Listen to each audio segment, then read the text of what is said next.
ఓం నమో భగవతే వాసుదేవాయ. ఇవాళ ఇప్పుడు మనము కృష్ణ భగవానుడి ఇంకొక చిన్న కథను తెలుసుకుందాం. కృష్ణ భగవానుడు తనంత తానుగా శక్తిమంతుడు అండి, చాలా శక్తిమంతుడు. కృష్ణుడు లేని నాడు ఈ అష్ట ప్రకృతులకు కదలిక లేదండి. అతి చిన్నతనంలోనే ఎందరో రాక్షసులను పరిమార్చాడు కృష్ణుడు. కృష్ణుడు నరకాసురుణ్ణి సంహరించడంలోకి వచ్చేటప్పటికి సత్యభామని తీసుకెళ్ళాడండి. తన 8 మంది భార్యల్లో ఒక్క సత్యభామను తప్ప మిగిలిన ఎవరిని తీసుకెళ్లేదండి. ఇలా రామాయణంలో దశరథ మహారాజు గారు కైకమ్మను యుద్ధ రంగానికి తీసుకెళ్లారండి. కైకమ్మను దశరథుడు యుద్ధానికి తీసుకెళ్తే మనకు రామాయణం అంతా వచ్చింది. సత్యభామతో కృష్ణుడు యుద్ధానికి వెళ్ళడం వల్ల మనకేమొచ్చిందండి? దీపావళి పండగ వచ్చింది. ఇప్పుడు ద్వాపర యుగంలో కృష్ణుడు నరకాసురుడిని చంపాడు, కానీ ఇప్పటికీ కలియుగంలో మనం దీపావళి పండుగను చేసుకుంటూనే ఉన్నాము. పూతన సంహారము, శకటాసుర భంజనము, ఇంకా ఈ తదితర రాక్షస సంహారాలు జరిగిన రోజును మనము పరిగణలోకి తీసుకొని మనం పండగల్ని జరుపుకోవడం లేదు. కానీ ఆనాటి నుండి ఈనాటి వరకు దీపావళి పండుగను మటుకు మనము జరుపుకుంటున్నాము, పండుగను చేసుకుంటున్నాము. అందుకనే మనము ఈ పండుగని అత్యంత వైభవంగా జరుపుకుంటున్నాం. ఒక్క నరకాసురుడి విషయంలోనే అలా ఎందుకు దీపావళిని చేస్తారు? ఆవళి, దీపావళి, ఆవళి అంటే ఏంటి?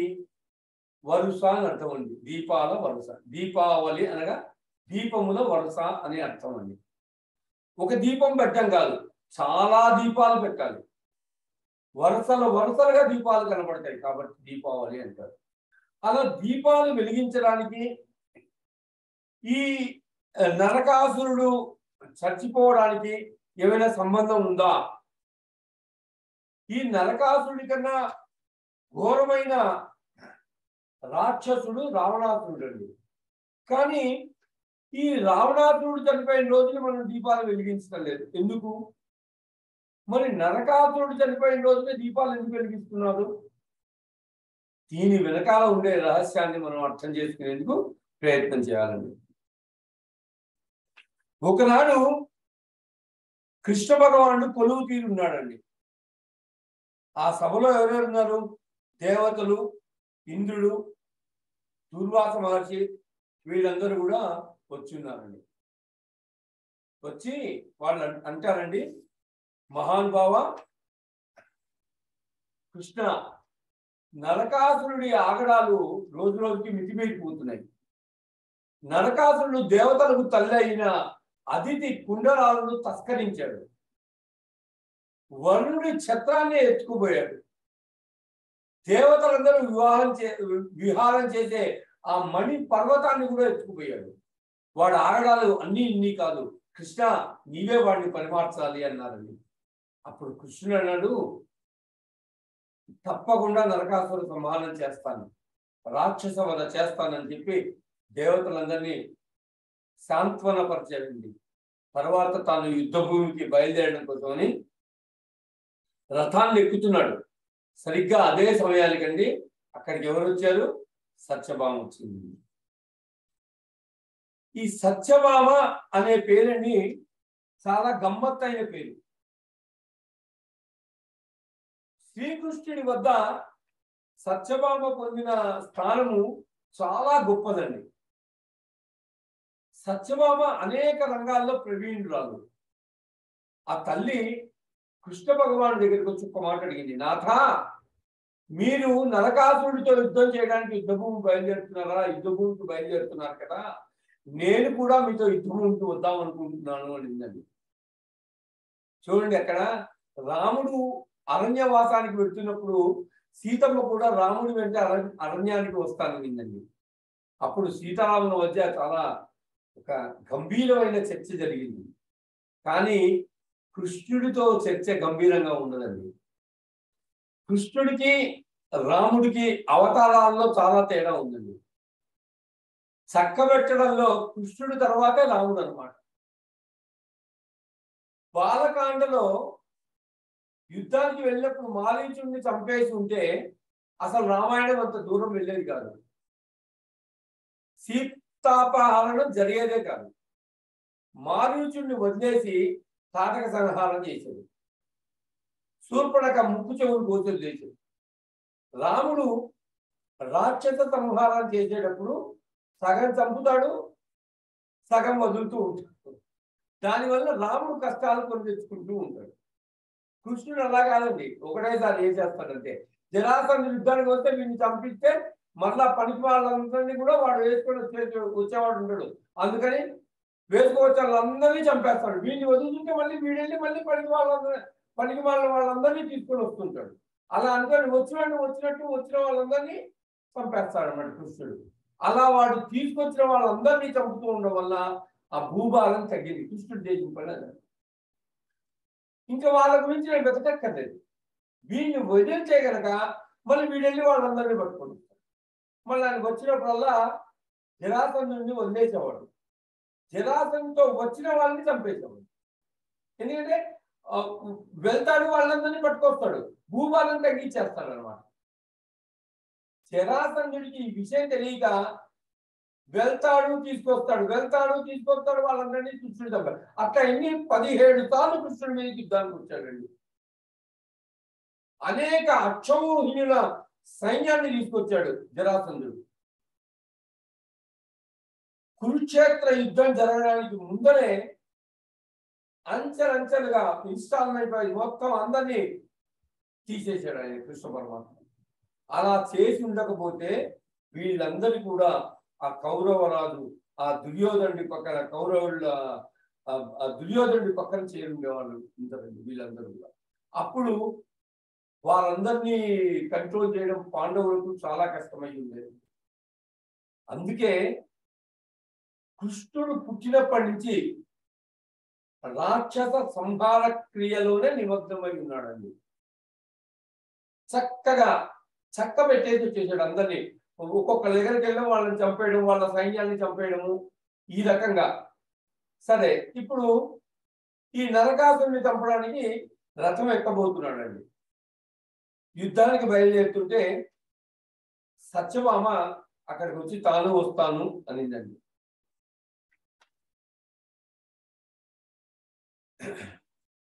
కృష్ణుడు చాలా చమత్కారంగా అంటాడండి, చమత్కారంగా మాట్లాడతాడు. కానీ ఆయన చేస్తుంది ఏమిటో అవతల వాళ్ళకి అర్థం చేసుకోవడం చాలా కష్టం అండి. అసలు కృష్ణ తత్వాన్ని అర్థం చేసుకోవడమే చాలా కష్టం. అందుకే మనం కృష్ణుడిలా ప్రవర్తించడానికి ప్రయత్నం చేయకూడదండి. నిన్న కూడా చెప్పుకున్నాం ఈ మాట.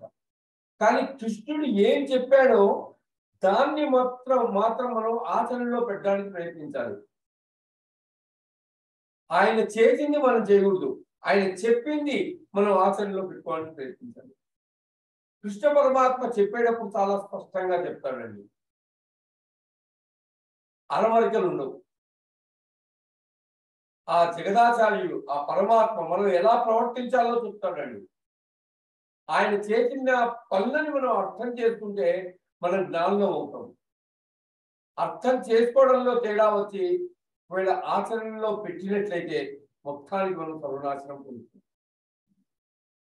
అందుకే ఆయన చేష్టితాలను మనం చాలా జాగ్రత్తగా అర్థం చేసుకోవాలి, అర్థం చేసుకోవడానికి ప్రయత్నించాలి. సరే, ఇప్పుడు సత్యభామ తాను కూడా కృష్ణుడితో వస్తాను అని యుద్ధభూమికి వస్తాను అనేసరికి కృష్ణ పరమాత్మ అన్నాడండి, సత్యభామ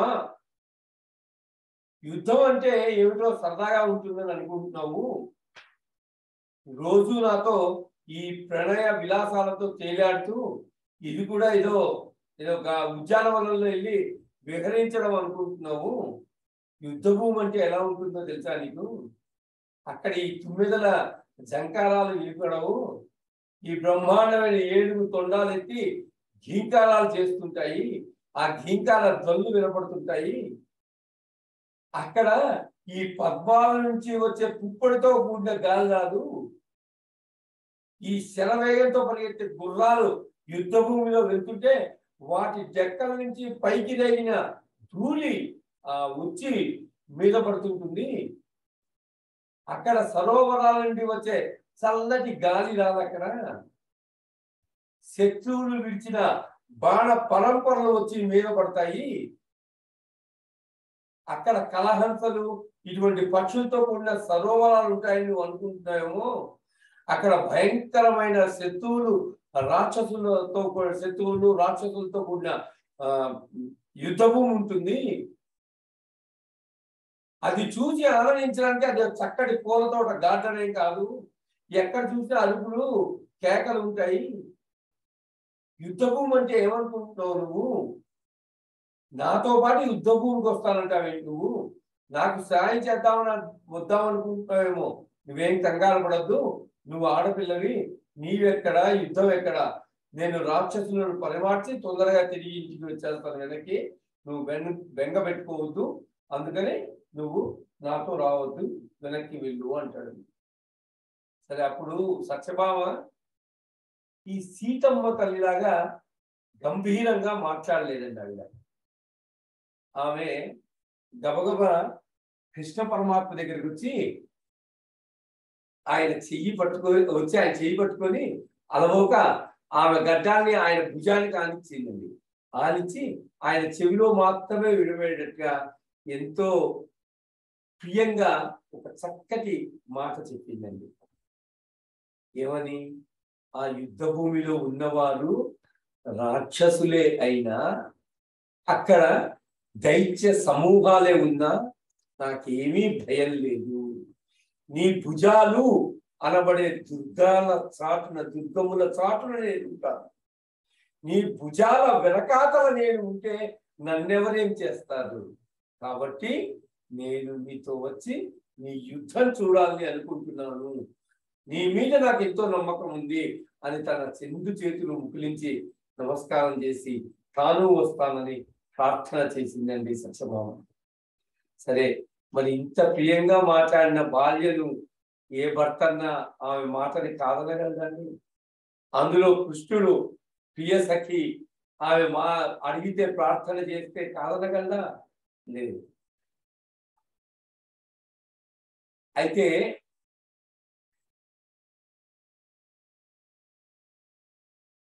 ఆమె ఏం చేసింది సత్యభామ? కృష్ణుడి తనను రావద్దు అని చెప్పలేనంత బలహీనతను సత్యభామ ఆ భర్త ఎందుకు ప్రవేశపెట్టిందండి.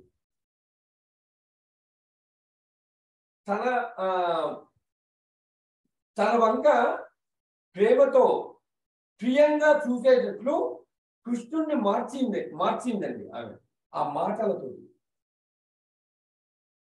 మార్చి నిలబడి ఉందండి ఆమె. చూడండి ఎంత చతురత కలిగిన స్త్రీయో ఆమె. కృష్ణ పరమాత్మ సరే ఇంకా ఆ బలహీనతకు కొద్దిగా లొంగాడు. సరే, ఆమెను యుద్ధ రంగానికి తీసుకెళ్ళడానికి అంగీకరించాడండి కృష్ణ పరమాత్మ. సరే, ఇద్దరు ఇంకా గరుత్మంతుణ్ణి అధిరోహించారండి. బయలుదేరి యుద్ధ భూమికి వెళ్ళారండి. ఎక్కడికి వెళ్ళారు వాళ్ళు? ప్రాగ్జ్యోతిషపురంకి చేరుకున్నారండి. అక్కడ ఎవరు పరిపాలన చేస్తున్నారు? నరకాసురుడు పరిపాలన చేస్తున్నారు. ఆ నరకాసురుడికి నమ్మిన వంటి వాళ్ళు ముగ్గురు ఉన్నారండి. ఒకడు మురాసురుడు, రెండవ వాడు నిశుంభుడు, మూడవ వాడు హయగ్రీవుడు. మురాసురుడు, నిశుంభుడు, హయగ్రీవుడు. ఇక్కడ హయగ్రీవుడు అంటే ఈ లక్ష్మీ హయగ్రీవుల అవతారంలోని హయగ్రీవుడు కాదండి, ఈయన వేరు.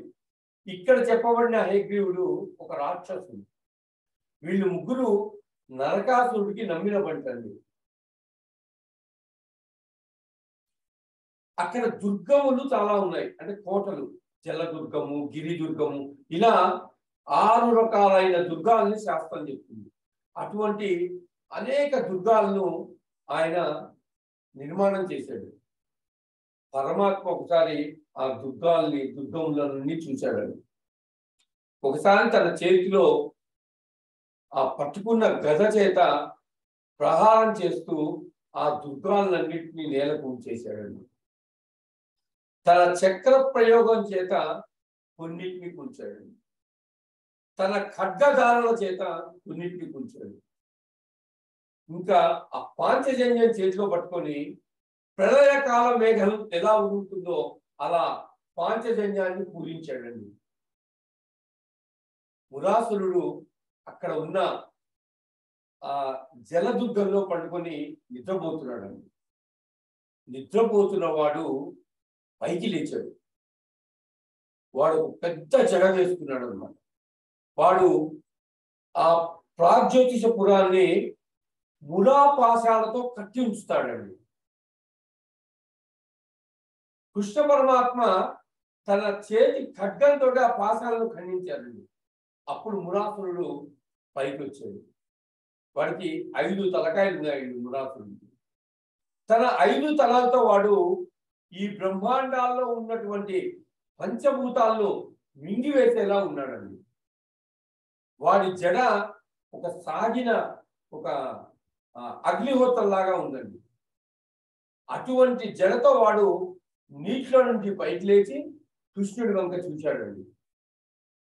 కృష్ణుడిని నిలవమని చెప్పాడు. కృష్ణుడితో యుద్ధానికి వచ్చాడు. పరమాత్మ ఏం చేశాడండి? తన గదా ప్రహారంతో మురాసురుడి శిరస్సును బద్దలు చేశాడు. వాడు మరణించాడు. ఈ ముగ్గురులో మురాసురుడు మరణించాడు. మురాసురుడు మరణించగానే వాడి కొడుకులు ఉంటారుగా, 7 కొడుకులు, వాళ్ళు కృష్ణ పరమాత్మ మీదకి యుద్ధానికి వచ్చారండి. ఆ 7 కూడా కృష్ణ పరమాత్మ నిర్జించారు. ఈ వార్త నరకాసురుడికి చేరిందండి. ఇంకా నరకాసురుడు బయలుదేరి యుద్ధానికి వచ్చాడు. ఇక్కడ మనము ఒక విషయం తెలుసుకోవాలి. అసలు నరకాసురుడు ఎవరి కొడుకో, వాడికి అసలు అంత బలం ఎక్కడి నుంచి వచ్చిందో మనం తెలుసుకోవాలి. ఇప్పుడు నరకాసురుడికి తన తల్లి ఎవరో నరకాసురుడికి తెలియదండి. యథార్థానికి అతడు ఆదివరాహమూర్తికి భూదేవికి కలిపి జన్మించిన వాడండి నరకాసురుడు.